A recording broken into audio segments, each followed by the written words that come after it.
Bueno, es muy fácil visualizar la escena inicial de nuestra exploración de hoy.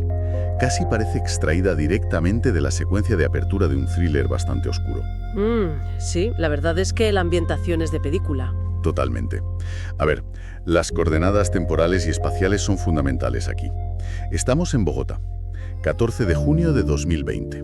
¿Plena pandemia mundial? Exacto, confinamiento estricto. Las calles están absolutamente desiertas, envueltas en esa llovizna constante y con ese frío que cala hasta los huesos tan característico de las noches bogotanas. Un escenario desolador. Y en medio de este panorama, una cámara de seguridad de la calle, con una resolución bastante precaria, capta lo que en los informes literales llaman una camioneta. Un vehículo grande. Sí. Avanza de forma errática, haciendo zigzag. El conductor hace cambios de luces de manera frenética, como desesperado, y en su descontrol casi choca contra un taxi. Claramente está pidiendo ayuda. Eso parece. Y de repente, de las sombras, salen corriendo unas personas. Abren las puertas del vehículo con una violencia tremenda. Sacan al conductor a la fuerza, lo meten en la parte de atrás y desaparecen rápidamente en la oscuridad. A simple vista, para cualquier analista del comportamiento criminal, esas imágenes borrosas tienen absolutamente todas las características operativas de un secuestro express tradicional. Blanco y en botella, ¿no? Pues eso parecería. Pero lo que revelan los documentos y registros que vamos a examinar hoy es que ese evento es solo la fachada de algo muchísimo más complejo. Menudo laberinto. Una velocidad de vértigo en una red de secretos familiares, de dinero oculto bajo el colchón y, en última instancia, en un rastro digital innegable. Pues nuestra misión en esta inmersión profunda es desgranar precisamente eso. Vamos a analizar los registros de la investigación criminal presentados por el programa colombiano El Rastro, que cubrió el caso de forma exhaustiva. Sí, el caso de Hugo Alirio Álvarez.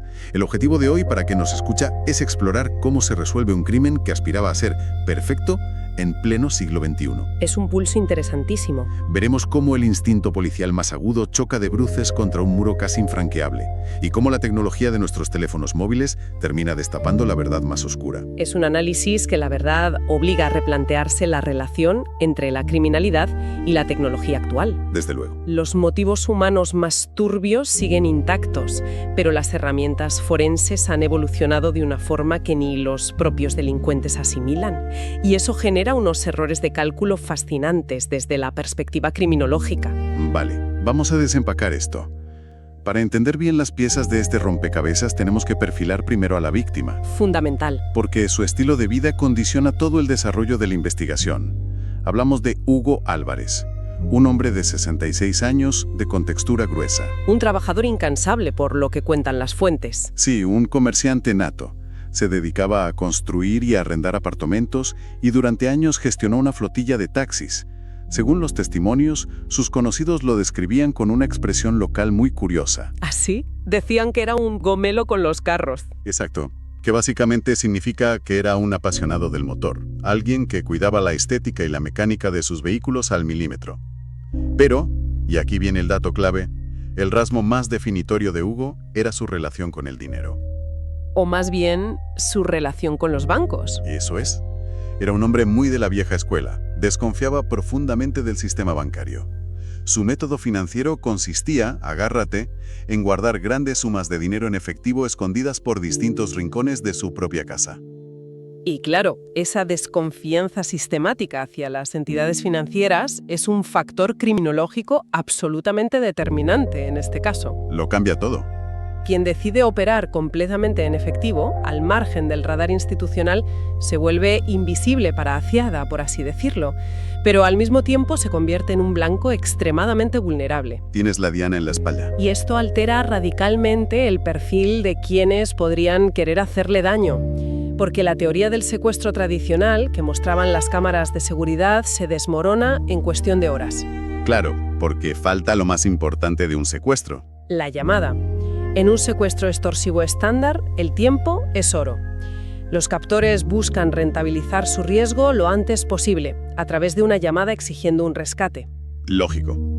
Sin embargo, la familia de Hugo establece una especie de centro de mando en la casa, aguardando junto al teléfono. Pasan las horas y esa llamada jamás se produce. Un silencio que resulta ensordecedor para los investigadores. Y ese silencio se rompe al día siguiente de la forma más trágica que uno se pueda imaginar. El hallazgo del cuerpo. Sí, nos trasladamos al barrio Juan Rey. Es una zona muy escarpada, muy gélida, en la localidad de San Cristóbal, casi rozando los cerros orientales de Bogotá. Una zona boscosa y muy fría. Allí, los ladridos muy insistentes del perro de un vecino hacia una zanja terminan revelando lo peor. Encuentran el cuerpo de Hugo. Las descripciones del levantamiento del cadáver documentan una violencia verdaderamente extrema. Tela con los detalles. La víctima vestía una sudadera azul de la selección de Colombia. El rostro presentaba signos de haber recibido una paliza brutal Madre mía. y tenía múltiples puñaladas en el pecho.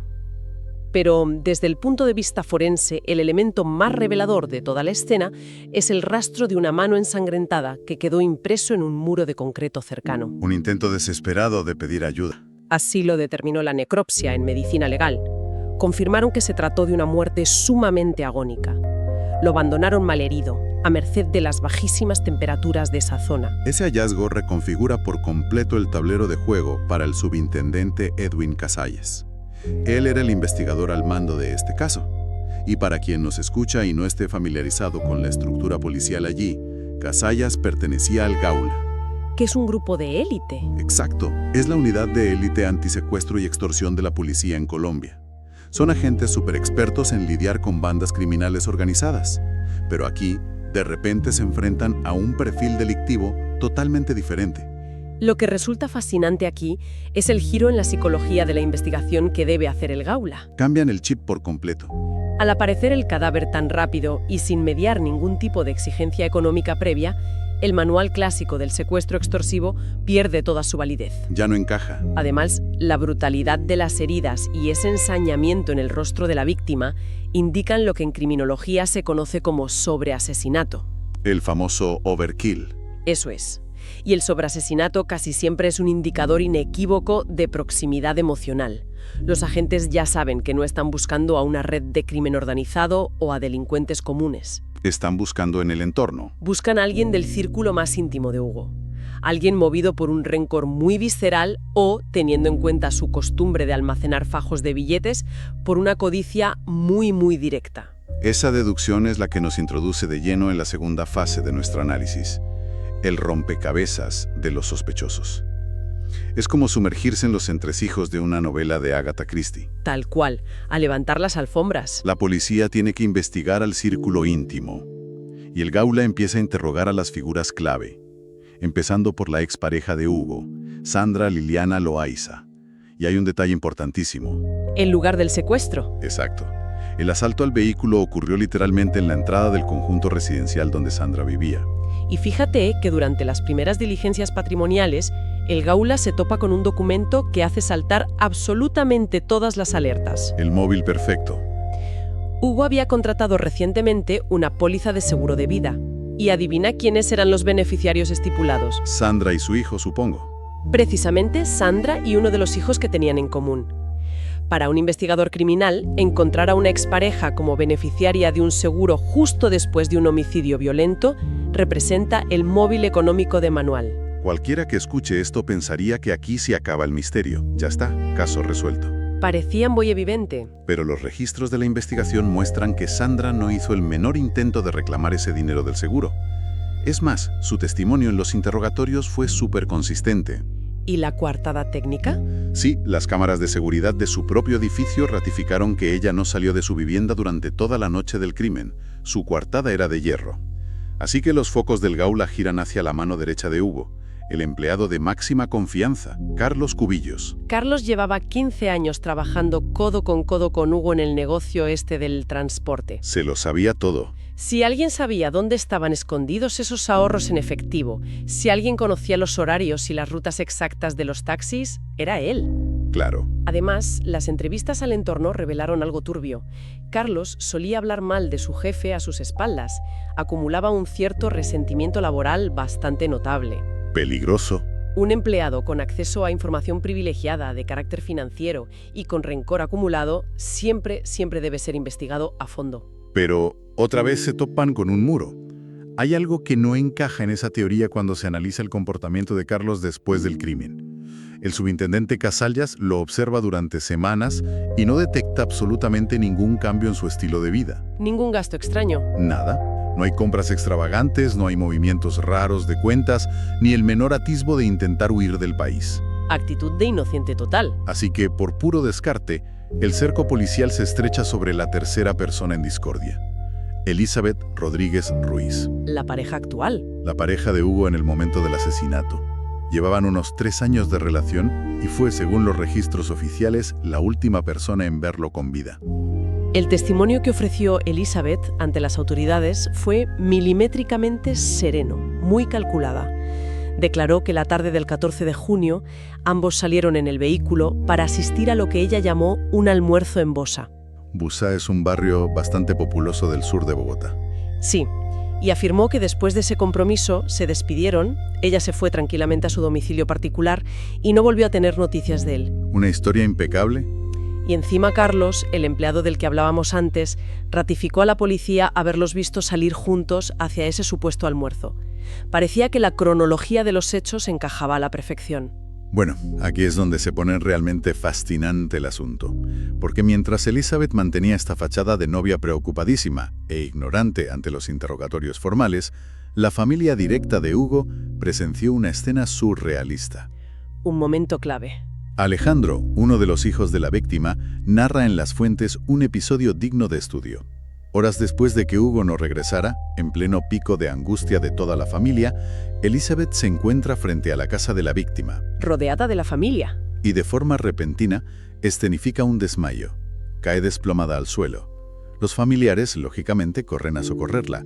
La meten en la casa, la acuestan en un sofá y empiezan a aflojarle la ropa y la chaqueta para que respire bien. ¿Y qué encuentran oculto? Al revisarle la ropa, descubren un fajo enorme de billetes alojado en la pretina del pantalón. Alucinante. Estamos hablando de una suma superior a los 20 millones de pesos colombianos. Una barbaridad de dinero para llevar encima. Encontrar esa inmensa cantidad de efectivo camuflada en la ropa interior de la pareja justamente el día en que desaparece un hombre conocido por guardar dinero por toda la casa es una bandera roja monumental. Canta muchísimo. Desde el análisis conductual, llevar ese dinero encima en ese preciso instante denota una acción urgente de extracción de bienes, como si estuviera asegurando su botín de forma desesperada antes de que la policía precintara la vivienda. Pero es que además del hallazgo del dinero, las hijas de Hugo aportaron a los agentes otro detalle que, la verdad, hiela la sangre. El tema del lenguaje. Señalaron que Elizabeth, desde las primeras horas de la búsqueda, ya se refería a Hugo utilizando verbos en tiempo pasado. Hablaba de él como si supiera a ciencia cierta que estaba muerto. Y esto en un momento en que oficialmente las autoridades solo trataban el caso como una desaparición temporal. Es un desliz lingüístico extraordinariamente común en los interrogatorios, pero súper revelador. Les traiciona el subconsciente. Al cerebro del perpetrador le cuesta un esfuerzo cognitivo inmenso mantener la falsa fachada de la esperanza, cuando en realidad ya conoce el resultado fatal. Lógico.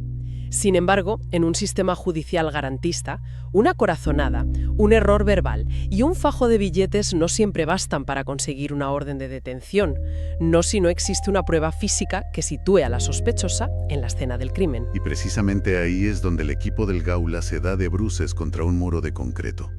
Hay que recordar el contexto que mencionábamos al principio. Estamos a mediados de 2020. La pandemia. La normativa de bioseguridad, por increíble que parezca, jugó a favor de los asesinos una forma asombrosa. Así es. Durante los 10 meses siguientes, los analistas del Gaula revisaron cientos de horas de grabaciones de cámaras de seguridad siguiendo el recorrido del vehículo. Un trabajo de chinos. Y hay un vídeo particularmente frustrante que muestra cómo abandonan el coche de Hugo cerca de un caño de agua a la 1 de la madrugada. Se observa a una mujer bajarse, sacar los tapetes del vehículo. Que seguramente estaban llenos de sangre. Seguramente impregnados de evidencia biológica, exacto. Y los arroja al desagüe. Pero claro, lleva mascarilla médica, lleva guantes de látex, gorro y ropa muy ancha. Imposible verle la cara.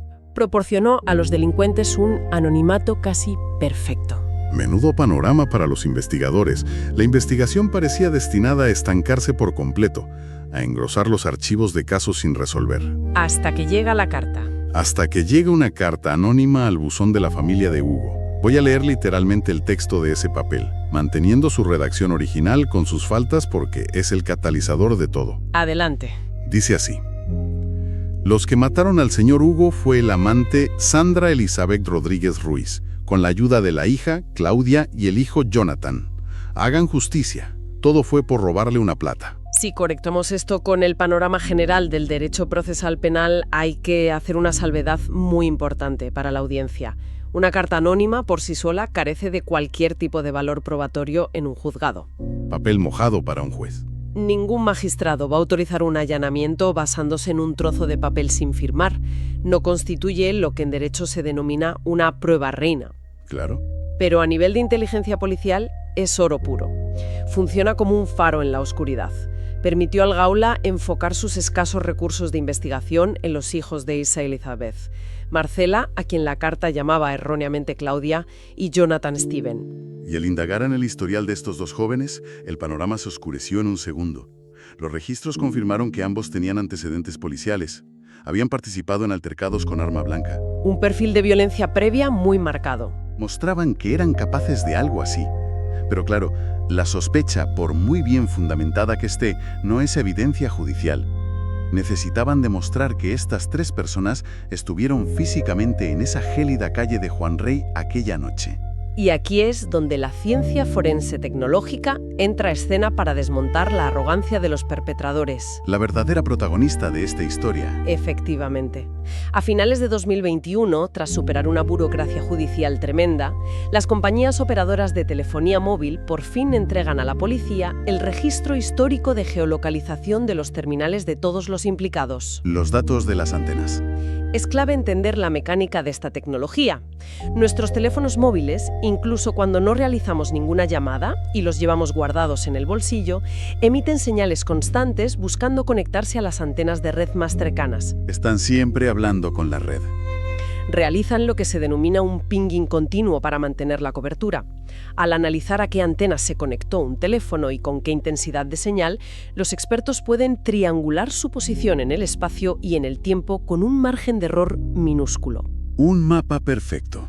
Generan un mapa histórico milimétrico de nuestros movimientos. Cuando el subintendente Casallas y sus analistas vuelcan esa cantidad masiva de datos en sus ordenadores, el caso, de repente, se ilumina por completo. Todas las piezas encajan. Los datos corroboran de inmediato las versiones de los inocentes. El teléfono de Sandra, la expareja, jamás abandonó el perímetro de su urbanización. Coartada técnica confirmada. El dispositivo de Carlos, el empleado, respaldó su versión a la perfección. Pero los registros digitales de Elizabeth y sus dos hijos contaron una historia absolutamente devastadora para su defensa. Los resultados de esa triangulación de antenas demolieron cualquier intento de coartada. La famosa historia del almuerzo en Bosa y la tarde de descanso en el domicilio saltó por los aires. Se cae con todo el equipo. Los datos técnicos demostraron de manera irrefutable que los teléfonos de Elizabeth, Marcela y Jonathan estaban agrupados en las mismas coordenadas exactas donde se produjo el secuestro simulado, en el minuto exacto en que las cámaras lo registraron. Y el rastro de migas de pan digital no terminó en ese punto. El conjunto de pings de los tres dispositivos se desplazó sincronizadamente hacia la zona alta y boscosa de San Cristóbal, justo donde se encontró el cuerpo. Siguiendo la ruta macabra. Y continuó registrando posiciones hasta la madrugada, situándolos con precisión matemática en el lugar exacto donde esa figura enmascarada arrojó los tapetes al caño de agua. Lo que observamos en este punto es un caso paradigmático de la tremenda disonancia cognitiva que afecta al delincuente contemporáneo. ¿A qué te refieres exactamente? Pues a que prestaron una atención meticulosa a la planificación analógica del crimen. Se aseguraron de llevar mascarillas bien puestas, guantes de látex para no dejar ni media huella dactilar, ropa ancha para ocultar su complexión. Todo muy medido en lo físico. Pero debido a una ignorancia tecnológica profunda, olvidaron que llevaban en sus propios bolsillos unos dispositivos de rastreo súper sofisticados. Dispositivos que estaban informando a las operadoras de su ubicación exacta cada pocos segundos. Es irónico. Planificaron un crimen del siglo XX, ignorando por completo que vivían en el siglo XXI. Entonces, ¿qué significa todo esto a nivel de la investigación judicial? Pues significa que la impunidad se les había agotado. Se acabó el juego. Con esta evidencia técnica incuestionable, el 15 de julio de 2022, es decir, 2 años y un mes después del asesinato, se ejecutan por fin las órdenes de captura. Las detenciones ocurren en cascada. Arrestan a Jonathan en la vía pública. Detienen a Elizabeth, que, según cuentan, mantiene una actitud súper cínica asegurando que la policía comete un error garrafal, y capturan a Marcela, que rompió a llorar al instante asumiendo que las consecuencias finalmente la habían alcanzado. Y en la primera vista judicial oral, la dinámica siguió el guión habitual. Los tres se declararon inocentes. Es un instinto primario de supervivencia legal. A ver si cuela. Pero cuando el fiscal expone ante el juez los gráficos de triangulación de las antenas telefónicas, la solidez de esa prueba técnica fractura por completo cualquier intento de defensa. Imposible rebatir eso. Sometida a la presión de la prisión preventiva y ante una evidencia tan abrumadora, Elizabeth es la primera en claudicar. Opta por buscar lo que en el derecho procesal colombiano se denomina un preacuerdo. Un pacto con la fiscalía.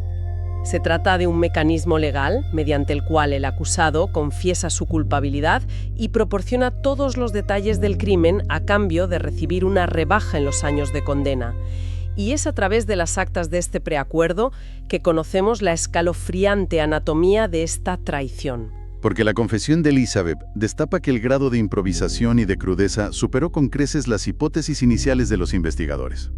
Ella relata que el plan original no contemplaba para nada un apuñalamiento. ¿Ni un secuestro? Ni un secuestro escenificado ante unas cámaras. El famoso encuentro, ese almuerzo en el sur de la ciudad, fue en realidad una trampa mortal totalmente premeditada. Le tendieron una emboscada. Durante la comida, ella vertió subrepticiamente un potente sedante en la bebida de Hugo. El objetivo estratégico era que Hugo condujera de regreso a su casa bajo los efectos de ese narcótico, perdiera la conciencia al volante, sufriera un siniestro fatal en la carretera y las autoridades simplemente archivaran el caso como un trágico accidente de tráfico. Esa es la clásica modalidad de homicidio por envenenamiento que busca mimetizarse con un accidente fortuito, una táctica muy común. Claro. Pero el metabolismo humano es impredecible frente a los tóxicos. El cuerpo de Hugo no asimiló la sustancia con la rapidez que Elizabeth había proyectado en su mente. Era un hombre fuerte. Aunque Hugo comenzó a experimentar una somnolencia extrema y una desorientación severa, su instinto de conservación prevaleció. Sabía que algo en su organismo fallaba gravemente y en un acto desesperado logró dirigir el vehículo hacia el conjunto residencial de su expareja. Buscando socorro urgente. Exacto. Es por eso que en el vídeo inicial vemos la camioneta avanzando de forma tan caótica y haciendo ráfagas de luces.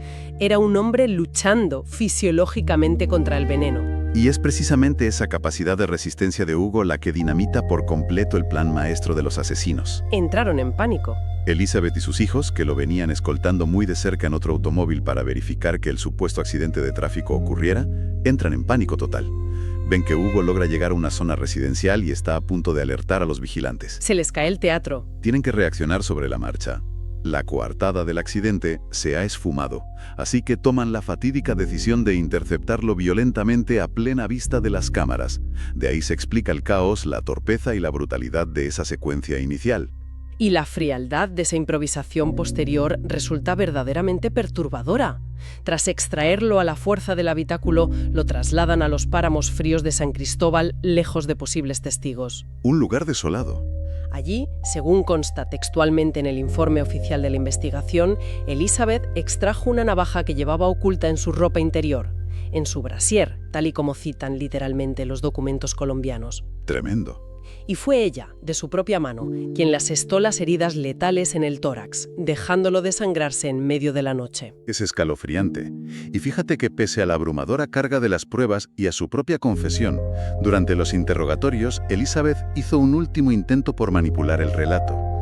Trató de salvar los muebles. Trató de convencer a las autoridades de que se trataba de un crimen pasional, un homicidio supuestamente motivado por unos celos enfermizos al descubrir que Hugo mantenía contacto telefónico con su expareja. Intentaba disfrazar la pura codicia de arrebato emocional. Pero no coló. El análisis patrimonial y los firmes testimonios de las hijas de la víctima desmontaron esta narrativa con contundencia. Porque el motor del crimen siempre fue la codicia más calculada y descarnada. El entorno íntimo ratificó que Hugo ya le había comunicado a Elizabeth su firme decisión de dar por terminada la relación sentimental. ¿Se le acababa el chollo? Para ella, esa ruptura Significaba el cierre automático de la llave de acceso a esa liquidez constante que Hugo almacenaba en la vivienda. Ese fajo enorme de billetes que extrajo de su pantalón, fingiendo un desmayo, no fue producto de un impulso. ¿Qué va? Fue el primer acto de un plan de saqueo sistemático de los fondos de la víctima. Finalmente, la justicia ordinaria dictó sentencia. Los 3 implicados fueron condenados en calidad de coautores materiales por los gravísimos delitos de homicidio agravado y secuestro agravado.